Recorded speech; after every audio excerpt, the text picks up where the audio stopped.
Tapi pun, masih dalam berita Lampung bersama saya, Iin Hermayani. Sejumlah berita aktual dan beberapa informasi menarik lainnya telah kami siapkan untuk Anda. Berikut berita utama hari ini. Potong guys.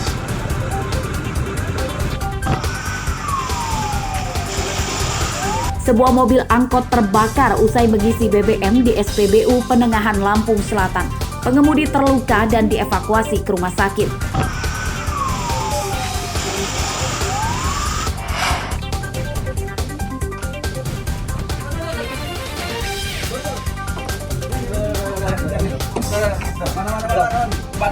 Penyergapan pembunuh wanita tukang pijat di Tulang Bawang. Tersangka rupanya adalah suami korban.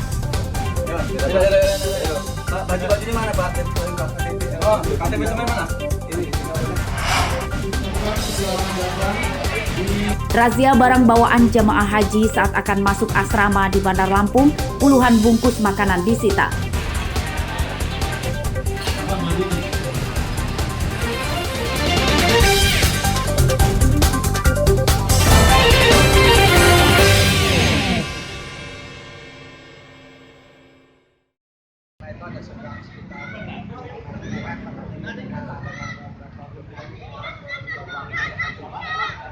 Jeritan warga yang panik mewarnai awal kebakaran truk tangki BBM yang sedang parkir di sebuah gudang kosong di tengah permukiman padat di Jalan Terusan Imam Bonjol, Kelurahan Sumberjo, Kemiling, Bandar Lampung, Rabu dini hari.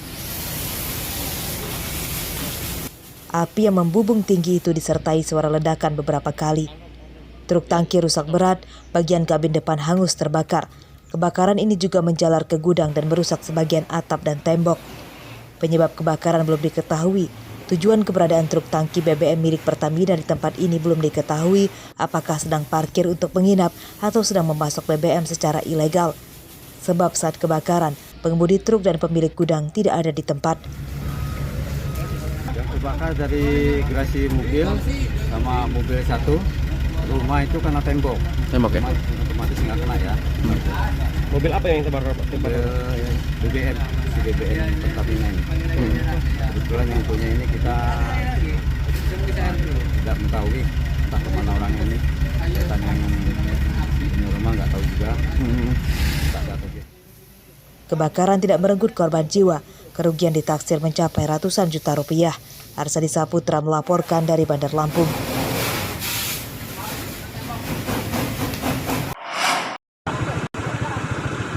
Potong guys.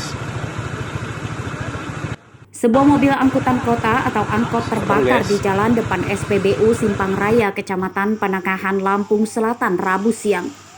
Kobaran api yang besar menyebabkan warga dan petugas SPBU panik sebab khawatir api akan menjalar.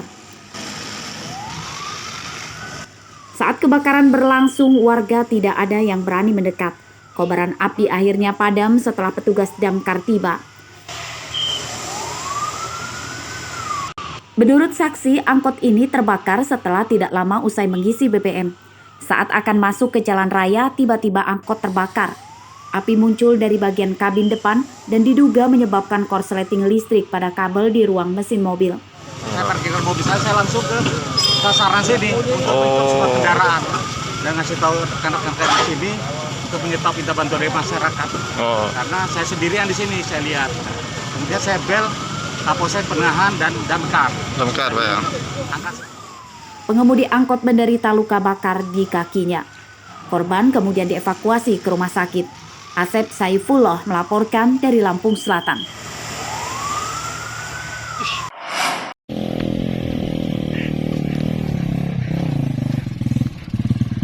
Pembunuh Yuminatun, wanita tukang pijat di Desa Tunggal Warga, Kecamatan Banjar Agung, Tulang Bawang, bersembunyi di sebuah perkebunan kopi di Kecamatan Bekakau, Oku, Sumatera Selatan.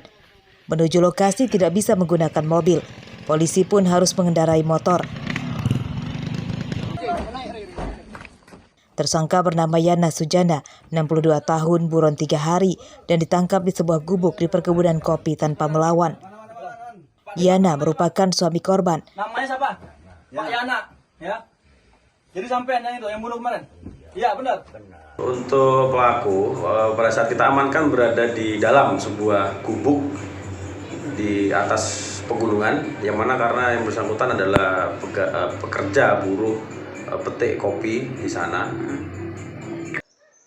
Dalam pemeriksaan polisi Rabu siang, Yana mengatakan belum resmi bercerai dengan Yuminatun. Namun selama ini ia sudah tinggal pisah rumah sebab pernah digugat cerai oleh korban pada Agustus 2022 lalu. Yana tega menghabisi nyawa istrinya karena baru mengetahui bahwa istrinya telah menikah lagi dengan orang lain. Awalnya dia janji pada saya, katanya sehidup mati sama saya. Kita suruh menikah pada orang lain aja dia nggak mau. Gitu. Tapi setelah kita lakuin, dia selalu bikin sakit hati saya. Mainnya dengan tidak lain pada laki-laki terus. Bukan. Jadi lama, kita sebenarnya menyimpan sakit hati itu tidak lama, Pak. Nikah belum ada sebulan itu sudah main laki-laki lain, bahkan sampai menghancurkan rumah tangga orang lain. Kalau kita bicara, dia menantang. Setelah pisah, setelah itu Bapak kemana? Kita bisa nggak pisah, kita cuma ke kebun aja, kebun. Pembunuhan terhadap Yuminatun direncanakan oleh Yana. Ia membawa senjata tajam dari rumahnya. Korban tewas akibat dianiaya dengan senjata tajam. Pakai sebuah golok membunuh korban. Kalau untuk pelaku sendiri masih suami? Ya masih suami sah, suami kedua. Ya. Dan yang pelaku juga bukan residivis. Kalau untuk senjata yang digunakan Pak Kapolres, apakah sengaja dibawa dari rumah atau memang di rumah? Sengaja dibawa dari rumah untuk membunuh korban. Golok yang dipakai membunuh korban disita sebagai barang bukti. Polisi menjerat tersangka dengan pasal tentang pembunuhan berencana, ancamannya hukuman mati. Mustaqim melaporkan dari Tulang Bawang.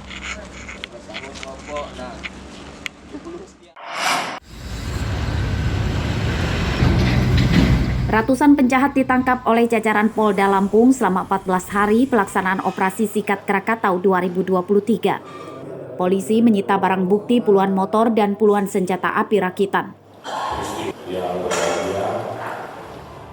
Dari total 307 penjahat yang ditangkap, 60 orang sudah menjadi target polisi.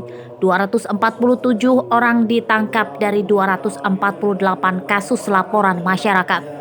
163 kasus pencurian dengan 178 tersangka, 56 kasus pembegalan dengan 39 tersangka, serta 29 kasus pencurian motor dengan 28 tersangka.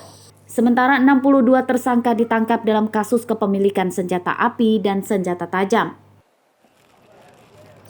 Barang bukti yang disita adalah uang tunai hampir 11 juta rupiah, 36 pucuk senjata api, 18 butir amunisi aktif, 6 unit mobil, 80 unit motor, dan 17 senjata tajam. Ada beberapa kasus yang mereka menggunakan. Ada juga yang karena kita menggaungkan operasi ini, kita juga menghimbau. Nah, pada kesempatan ini juga saya menghimbau kepada masyarakat yang masih punya ya, senjata api yang secara ilegal, serahkan kepada pihak kepolisian, bisa di polsek, bisa di polres, tidak akan kita proses. Tapi kalau sudah ditangkap lain cerita. Ya. Operasi Sikat Krakatau 2023 digelar sejak 15 hingga 29 Mei 2023 lalu. Polisi bertekad akan terus menindak tegas penjahat jalanan, terutama begal motor, pencuri motor, dan penjamret. Robi Laste dan Jeffrey Arifin melaporkan dari Bandar Lampung.